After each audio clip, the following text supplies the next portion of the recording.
Je suis prête aujourd'hui à vous parler de l'amour de soi, mais attention, le vrai. Vous inquiétez pas, je vais vous expliquer ce que j'entends par là, mais on va parler effectivement de l'amour de soi véritable. Si vous avez écouté l'épisode précédent sur la relation toxique, vous m'avez entendu vous livrer que l'estime de soi et moi-même, on a morflé. Mais rien n'est impossible et nous avons le pouvoir de changer, de nous reconstruire, de nous découvrir comme jamais auparavant et de nous accepter pleinement pour enfin nous aimer inconditionnellement. L'amour de soi, on en a une vision parfois superficielle. Ce que j'entends par là, c'est que on va rester en surface.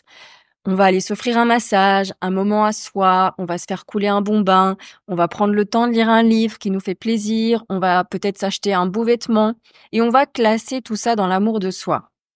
Et ne vous méprenez pas, ça fait partie de ces moments qui nourrissent notre jauge d'amour de soi envers nous-mêmes. Mais si ce bain que vous vous faites couler, c'est pour échapper à votre réalité, à ce job que vous ne supportez plus, à cette relation qui, vous le savez au fond de vous, arrive en bout de course, mais dans laquelle vous restez quand même, à ces rêves que vous étouffez pour mener une vie qui ressemble à ce que vous pensez que les autres attendent de vous, eh bien, je vous le dis dès maintenant, ce n'est plus de l'amour de soi. Ce bain-là que vous prenez, c'est de la fuite de votre quotidien, de votre vie. C'est comme appuyer sur pause un instant avant de reprendre là où vous en étiez exactement avant. Vous rechargez vos batteries pour tolérer encore cette vie qui ne vous ressemble pas, jusqu'à la prochaine fois où vous serez au bord du gouffre, face à ce vide qui vous angoisse. Alors dans cet épisode, je vais vous parler de la phase immergée de l'iceberg, celle à laquelle vous devriez vous attaquer si vous ne vous sentez pas bien, pas à votre place, pas respectée, pas vivante dans le film de votre propre vie. Et si vous appuyez cette fois sur play pour regarder un scénario qui vous plaît, qui vous séduit, c'est votre choix. Alors s'aimer véritablement pour moi, dans mon propre parcours de vie, ça a tenu en deux choses essentielles. Oser poser mes limites et avoir le courage de prendre des décisions déterminantes. Les deux sous-tendent de s'affranchir du regard des autres et de diminuer le volume de notre ego et d'affronter nos peurs conscientes et inconscientes et nos traumas passés qui régissent encore nos réactions et nos comportements de l'adulte que nous sommes devenus. On va parler de tout ça maintenant et je précise d'ores et déjà qu'il n'y a pas de raccourci. Aucune personne ne pourra remplir le vide de votre jauge d'amour de soi à votre place, ni aucun livre, aucune conférence, aucun podcast, ni même celui-là ne pourront changer le cours de votre trajectoire de vie si vous ne le décidez pas et ne l'actez pas dans la matière. Tout ce que peuvent faire ces outils, c'est planter des graines dans votre esprit, à vous ensuite de venir les arroser pour qu'elles se développent en de belles fleurs colorées parce que votre esprit est un terreau fertile et va y pousser ce avec quoi vous l'alimentez. Est-ce que ça fait peur? Terriblement. Est-ce que ça libère? Intensément. Et est-ce que ça vaut la peine? Définitivement. Je précise aussi que je suis sur le chemin encore et que c'est un chemin infini, car c'est important de s'arroser au quotidien d'amour de soi pour ne pas dépérir et pour ne pas s'oublier à nouveau. Si vous voulez, c'est pas un réflexe automatique que j'ai encore. Il va falloir que je pense tous les jours à me choisir en priorité et à m'aimer. Donc voyons dans un premier temps ce qui se passe lorsque l'amour de soi est absent, très faible et carrément pas une priorité. Ça illustrera mieux les deux clés essentielles qui m'ont permise, avec beaucoup de temps, de travail sur soi et d'autocompassion, d'enfin accueillir en mon fort intérieur cet amour de soi. Alors, quand on n'a pas ou très peu d'amour de soi, on est très souvent dans cette dynamique du people pleaser. On veut faire plaisir à tout le monde, quitte à s'en oublier soi. On dit oui à tout. On n'ose pas dire non, même quand on aimerait le dire. Et même parfois, on s'aime tellement pas, en fait, qu'on ne sait même pas ce que l'on veut et on a une existence à travers les autres. Et pourquoi on n'ose pas dire non? C'est la question à se poser. Et bien souvent, on a peur d'être rejeté. On se dit que l'on ne mérite pas l'amour et que l'on a déjà bien de la chance que les autres nous accordent de leur temps. On surcompense en pensant devoir redonner au centuple tout ce que l'on oserait recevoir des autres. On n'est pas à l'aise avec les compliments, souvent, avec les marques d'affection, avec les cadeaux.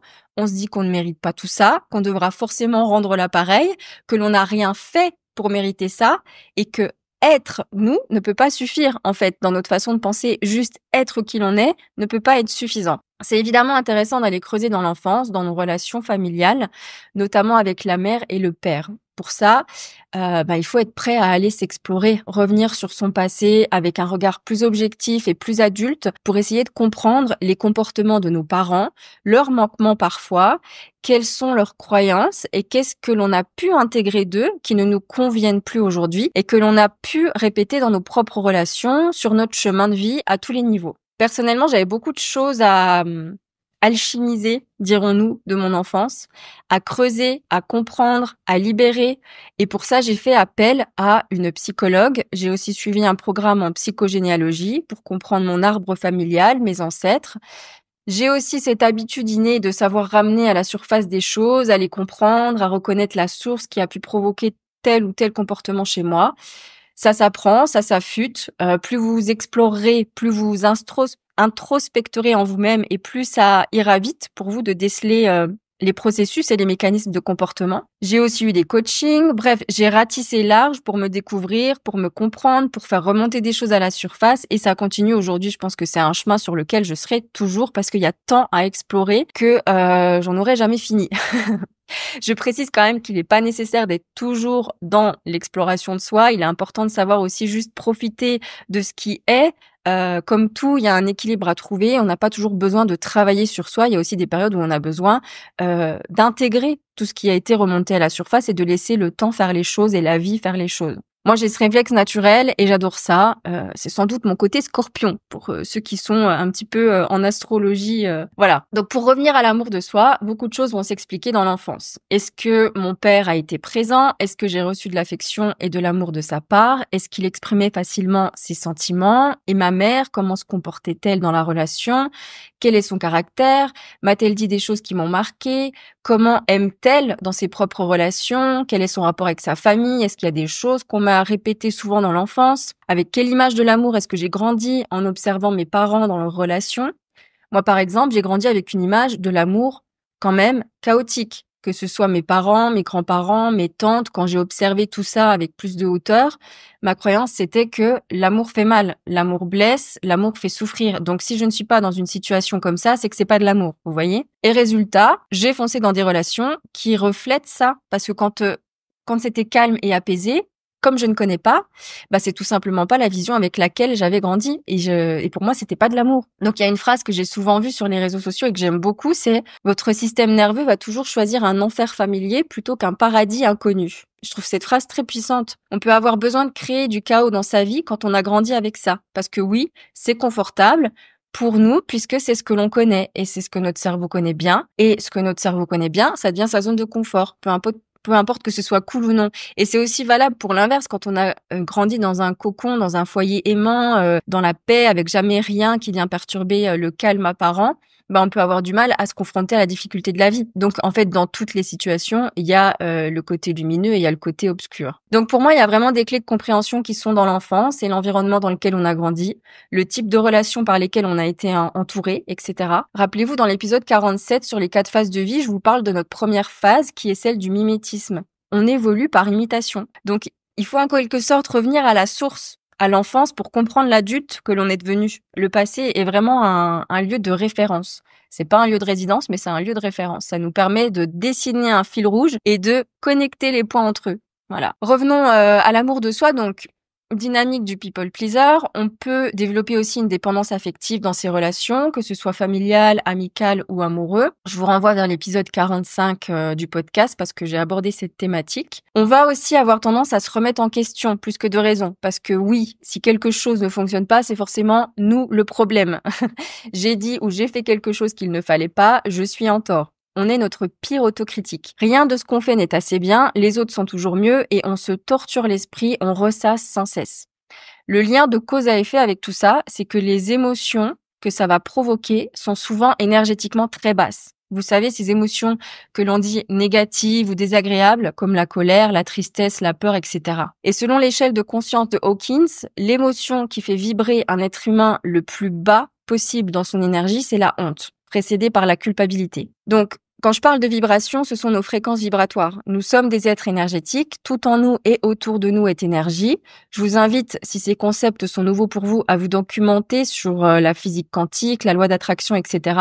L'épisode 8 du podcast est sur la loi d'attraction. Donc, il date. Je l'avais sorti en 2020. J'ai bien évolué depuis, mais ça donne une première introduction. Et soyez indulgents parce que j'étais pas aussi à l'aise au micro qu'aujourd'hui à l'époque. Mais donc, pour résumer, plus vous vivez des émotions positives comme la joie, la paix, l'amour, la sérénité, plus vous vibrez haut d'un point de vue énergétique. Et inversement, plus vous ressentez des émotions négatives, plus vous vibrez pas. Et on dit que dans la vie, et moi j'y crois fortement, que l'on attire ce que l'on vibre. Donc imaginez quand vous vibrez bas ce que vous attirez et inversement quand vous vibrez haut. Et quand on manque d'amour de soi, c'est souvent que l'on est en bas de l'échelle. Donc on va pas forcément s'entourer de personnes qui nous font du bien, notamment dans les relations amoureuses, mais pas que. On va avoir tendance à se rabaisser, à surcompenser, à accepter beaucoup de choses, à tolérer beaucoup de choses, au point de s'en perdre soi-même et de s'éteindre. L'autre devient notre priorité. Nous ne sommes pas, si nous l'avons jamais été, notre priorité. Mais si dans votre propre vie, vous n'êtes vous-même pas votre propre priorité, qui le sera? Forcément quelqu'un d'autre. Et est-ce que c'est comme ça que votre vie doit se passer? Dans mon monde, dans ma carte du monde? Non. Vous êtes le personnage principal de votre vie, vous en êtes l'architecte. Vous pouvez vous perdre en chemin, mais retrouvez-vous. Ayez des balises sur votre chemin qui vous permettent de vous retrouver quand vous voyez que vous êtes en perdition à nouveau parce que ça arrive. C'est pas parce que vous avez compris des choses, que vous avez conscientisé les choses, que vous n'allez jamais retomber dans des émotions basses, dans des vibrations basses. Donc c'est important d'être vigilant et d'observer, de conscientiser sa vie en fait, c'est soi-même. Moi, je me suis oubliée moi-même dans des relations amoureuses, donc je vous parle en connaissance de cause. J'ai remis mon pouvoir entre les mains des autres. J'étais désespérée. Parce que je voulais être aimée. Voilà, j'avais peur de l'abandon, j'avais peur du rejet, j'avais été souvent humiliée aussi. Ça, je l'ai reconnu il y a pas si longtemps que ça. Et j'ai accepté des choses que je n'aurais jamais dû accepter, qui allaient à contre-courant de mes valeurs, mais tenant tellement à être aimée, j'acceptais beaucoup trop. Et c'est pour ça que je suis tombée dans des relations toxiques, notamment comme j'en parlais dans l'épisode de la semaine dernière. Parce que je ne m'aimais pas moi-même, donc on va chercher à ce que l'autre remplisse un vide, mais ça ne fonctionne pas comme ça. Et on va accepter des situations qui sont en dehors de nos limites parce qu'on n'a pas soi-même posé nos propres limites, parce qu'on a peur justement de poser un cadre avec soi-même, parce qu'on a peur de perdre les autres, etc., etc. C'est vraiment un cercle vicieux. Donc quand on manque d'amour de soi, on a tendance à porter des masques aussi, parce qu'on estime que ce que l'on est n'est pas suffisant pour être aimé. Donc on va vouloir devenir ce qu'on pense que l'on devrait être pour plaire à l'autre, parce que c'est uniquement des projections mentales, on ne sait pas vraiment ce que l'autre pense. Et on a envie que l'autre reste, parce qu'on n'a pas envie qu'il nous abandonne, on n'a pas envie d'être rejeté, parce que ça peut faire revivre des blessures de l'enfance aussi. Donc je parle beaucoup d'un point de vue relation amoureuse, mais c'est valable pour un groupe d'amis, pour le cercle familial, hein. On pense qu'on va éviter de souffrir en portant ces masques. On pense qu'on va s'éviter d'être rejeté, d'être abandonné. Mais tôt ou tard, à se rejeter soi-même, on attire le rejet des autres. Et on finit par souffrir encore plus. Alors autant être soi-même dès le départ. Et l'authenticité, c'est une des clés de l'amour de soi et on va y venir. En tout cas, moi, pour ce que j'ai envie de vous transmettre aussi dans ce podcast, c'est que les relations amoureuses que j'ai eues et qui ont plutôt été désastreuses, toxiques, pas toujours toxiques, mais en tout cas où je me suis pas aimée dans ces relations, où j'ai fait de l'autre la priorité, c'est aussi ces relations qui m'ont permis d'apprendre l'amour de soi. Donc, c'était nécessaire sur mon propre chemin, si vous voulez, aussi de vivre ces relations parce que c'est là-dedans, c'est en étant à l'extrême polarité de l'amour de soi que j'ai pu toucher du doigt l'amour de soi et commencer à faire mon chemin là-dessus. Donc ne regrettez pas vos expériences parce que elles ont forcément une raison derrière. C'est ce qu'on appelle un peu des cadeaux empoisonnés. Quand on arrive à en tirer les leçons et en extraire toute la sagesse, ça nous permet d'évoluer sur notre propre chemin. Aussi, l'amour de soi, dans le domaine professionnel, un manque d'amour de soi, ça va pouvoir s'exprimer par un sentiment d'imposture, par le fait d'accepter plus que l'on ne devrait, parce qu'on va nous donner plein de tâches, on va dire oui à tout, on va pas savoir dire non. Par un investissement extrême aussi pour être aimé des autres et admiré, par le fait d'avoir peur de prendre sa place aussi. Au niveau physique, parce que j'en ai pas parlé, mais c'est souvent se détester, ne pas supporter son corps. se regarder dans le miroir et être dépité, avoir envie de pleurer parce qu'on n'aime pas son image, parce qu'on voudrait être autrement. Et ça peut aussi nourrir de l'anxiété en soi, de la tristesse. Et on va souvent aller se réfugier dans la nourriture. Alors pas tout le monde, moi je parle aussi un peu de ma propre vie, hein, mais je sais que beaucoup de femmes vont se retrouver là-dedans. On va aller se réfugier dans la nourriture, on va combler un vide d'amour. Et là, c'est le cercle vicieux. Donc, on peut aussi avoir des comportements autodestructeurs, que ce soit l'alimentation, la suralimentation, les drogues, l'alcool, le sexe à outrance. On va en fait se fuir soi-même. Voilà. Et avec tout ce que je viens de vous partager, si vous avez pu vous reconnaître à certains passages, vous vous doutez bien que c'est pas un bain avec une bougie et des pétales de rose, ni même une soirée de tirage d'oracle qui vont guérir ce désamour de soi. J'adore ces activités que je viens de citer, mais c'est la cerise sur le gâteau, c'est le décor. C'est pas le gâteau en lui-même, c'est pas la base. Donc les ingrédients de notre gâteau, ça va être quoi? Ça va être l'exploration de soi. Et ça, c'est un chemin plus ou moins long, car entre une prise de conscience et sa compréhension concrète dans des situations de la vie, et ça on ne le dit pas assez souvent dans le développement personnel, il y a une temporalité qui va être nécessaire pour intégrer l'information qui est remontée à la surface. La prise de conscience, c'est le début, c'est pas du tout une fin en soi. On fait remonter quelque chose, mais la compréhension seule, l'information seule se suffit rarement à elle-même. C'est sur le terrain, dans l'expérience, que vous allez voir si la prise de conscience vous a permis de transformer de vieilles habitudes, de vieux schémas et vos comportements. Donc l'exploration de soi, la connaissance de soi, c'est un des premiers ingrédients. Ensuite, il y a l'authenticité. Alors, c'est pas du tout une liste classée, hein. Je vous balance ça comme ça me vient. L'authenticité, ça, c'est loin d'être facile parce que être authentique, c'est être véritablement soi. Souvent aussi, on ne sait pas qui l'on est, donc il y a déjà tout le chemin d'exploration de soi à faire et de connaissance de soi. Il va falloir gratter, il va falloir enlever les couches qui nous alourdissent et qui ne nous correspondent pas. Et aussi, mais surtout, il va falloir s'affranchir du regard des autres. Et ça, c'est difficile parce qu'on vit dans un monde où on est tous interconnectés, on est un animal social, on a besoin des autres. Et souvent, le jugement, ce que pensent les autres de nous, est plus important qu'on ne l'aimerait se le dire. On accorde beaucoup plus d'importance que ce que l'on voudrait à ce que pensent les autres. Je pense à 2 livres là que j'ai lus récemment qui sont intéressants. Le premier, c'est Avoir le courage de ne pas être aimé. Et le deuxième, c'est La montagne, c'est toi. Je vous les mettrai tous les deux dans la description du podcast si ça vous intéresse. Il y a des petites pépites dans ces 2 livres, donc ça peut être intéressant. Être authentique, c'est incarner aussi pleinement ses valeurs. Donc, encore une fois, il faut connaître ses valeurs, oser plaire et oser déplaire aussi, choisir de mener la vie qui nous correspond et assumer ses choix et ses décisions. Donc, l'authenticité, c'est pas si simple. Ensuite, il y a la guérison. On a parlé de l'exploration de soi, de l'authenticité, tout ça, ça implique qu'il y a des guérisons qui ont lieu. Parce que quand on ne s'aime pas, c'est qu'il y a sûrement des douleurs enfuies à venir guérir, à accepter que les choses n'aient pas forcément toujours été ce qu'elles auraient dû être, à se pardonner aussi soi-même de s'être mis parfois dans des situations rocambolesques, voilà, j'ai plus le mot, mais vous avez compris. Et en tant qu'adulte, c'est aussi devenir sa propre mère, son propre père, devenir son propre parent et réunir toutes les parts de soi qui nous permettront d'affronter ce qui nous blesse, d'aller fouiller notre inconscient, de comprendre nos émotions récurrentes, celles qui reviennent souvent, pour mettre de la compréhension dessus et se libérer de ce qui nous alourdit. On porte bien souvent en nous des fardeaux bien trop longtemps, plus longtemps que de raison. Aussi, on porte des poids de nos ancêtres lointains qui ne sont pas palpables, qui ne sont pas visibles, mais qui sont là. Et ça demande du courage d'aller se libérer de toutes ces chaînes. La guérison, c'est loin d'être un chemin plat et paisible. Mais si vous écoutez ce podcast, vous êtes capable d'entamer ce chemin, si vous n'êtes pas déjà dessus, bien sûr. Faites-vous aider, vous n'avez pas à le faire seul. Aussi, dans les ingrédients de ce gâteau d'amour de soi, il va y avoir prendre des décisions.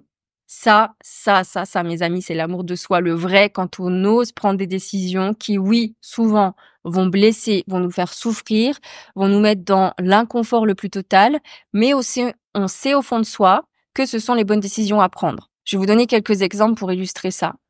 Quand on est dans une relation où l'on ne s'épanouit plus, où l'on ne se sent plus soi-même, mais que l'on reste par habitude, par espoir que les choses changent, par peur de se retrouver seul, parce que les enfants, la maison, etc., parce que la peur du changement, elle est humaine, mais donc que l'on accepte ce qui n'est plus acceptable, savoir au fond de soi quelle est la décision à prendre et ne pas la prendre, continuer ainsi en espérant que ça change alors que ça fait des années que c'est pareil. Réveillez-vous, l'amour de soi ici, c'est de prendre la décision en ayant conscience en ayant confiance, en vous-même, en vos ressources et en la vie. Dans mon propre chemin de vie à moi, il y a toujours eu mieux derrière. Laisser ce qui nous pèse souvent ouvre la porte, si ce n'est pas toujours, à ce qui nous attend vraiment. Et on fait de la place, en fait, pour ce qui nous attend. Et peut-être que derrière, c'est encore une leçon, mais ça peut être aussi une bénédiction. Et de toute façon, moi, les leçons que j'ai reçues, c'est des bénédictions. Même si j'aimerais que ça aille plus vite parfois, je me dis, OK, là, il y avait encore ça à venir travailler, à venir apaiser, à venir guérir. Donc, sachez quand même que la vie récompense le courage, donc faites confiance à la vie. Autre situation, vous avez un rêve, que ce soit de voyager le monde, créer votre entreprise ou autre chose, hein. Vous voulez quitter votre job pour tenter de vivre de votre passion, mais vous n'osez pas le réaliser parce que les autres vous disent que c'est pas prudent, que ce serait de la folie, que vous avez perdu la raison, etc. Pourtant, si vous vous écoutiez, vous fonceriez parce que vous savez au fond de vous que c'est ce que vous voulez, parce que ça vous fait peur, mais ça vous anime aussi, vous en avez envie. Et ça demande encore une fois de prendre une décision. Les décisions importantes, elles peuvent changer le cours d'une vie et on le sait quand elles sont là parce qu'on traîne à les prendre. On sait que c'est ça la clé. Et ces décisions, elles sont profondément alignées à nos valeurs bien souvent et elles nous ressemblent. Mais voilà, il va falloir dépasser ces peurs et l'incertitude de l'après.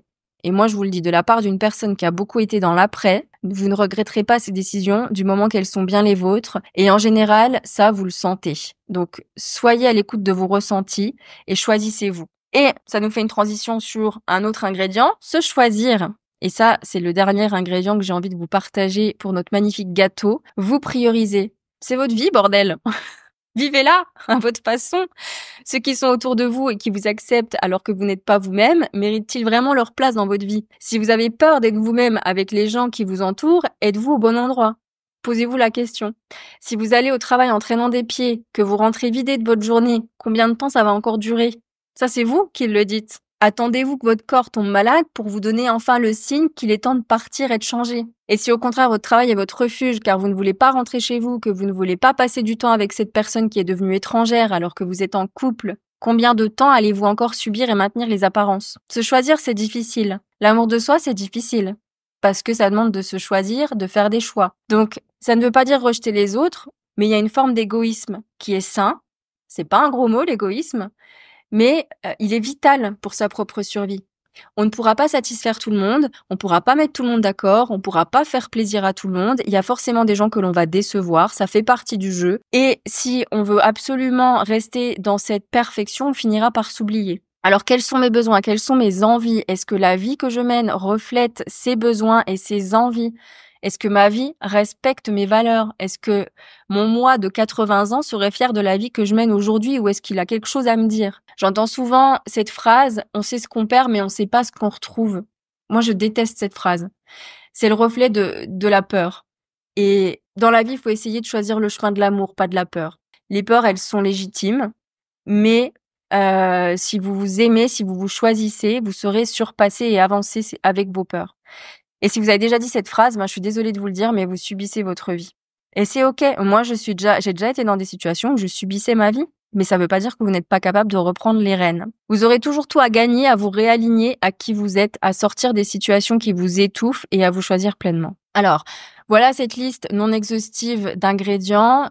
Je ne suis pas parfaite, bien loin de là. Je pense que je me montre assez vulnérable dans mes podcasts pour pas vous donner une image de la femme parfaite qui donne des bons conseils. Pas du tout. Je suis humaine et je fais des erreurs et j'expérimente et c'est ça qui me permet d'évoluer sur mon chemin. Je suis restée plus que de raison dans des relations où il n'y avait pas d'amour, où j'étais pas épanouie. Ça a été longtemps mon talon d'Achille, les relations. Et je ne sais même pas si c'en est pas encore un de talon d'Achille parce que il y a que dans les prochaines relations que je pourrais voir si les leçons que j'ai apprises dans les précédentes seront enfin alchimisées. Ça fait 1 an que je suis célibataire et que j'ai utilisé ce temps pour guérir au niveau transgénérationnel, pour comprendre ma lignée de femme, pour déceler les héritages dans mes comportements, dans ma vision de l'amour et pour venir purifier tous ces bagages karmiques. Alors c'est pas fini ce chemin-là, mais en tout cas je l'ai entamé. Je me suis aussi assise avec ma tristesse et ma colère pour les comprendre, pour déceler leurs messages, parce que toutes nos émotions ont des messages à nous transmettre.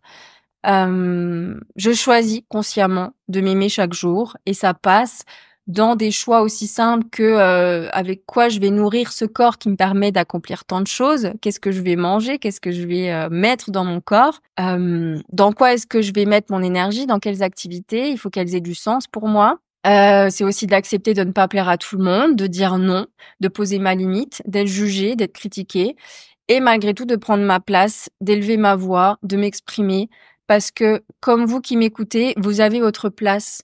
Vraiment, prenez-la pleinement.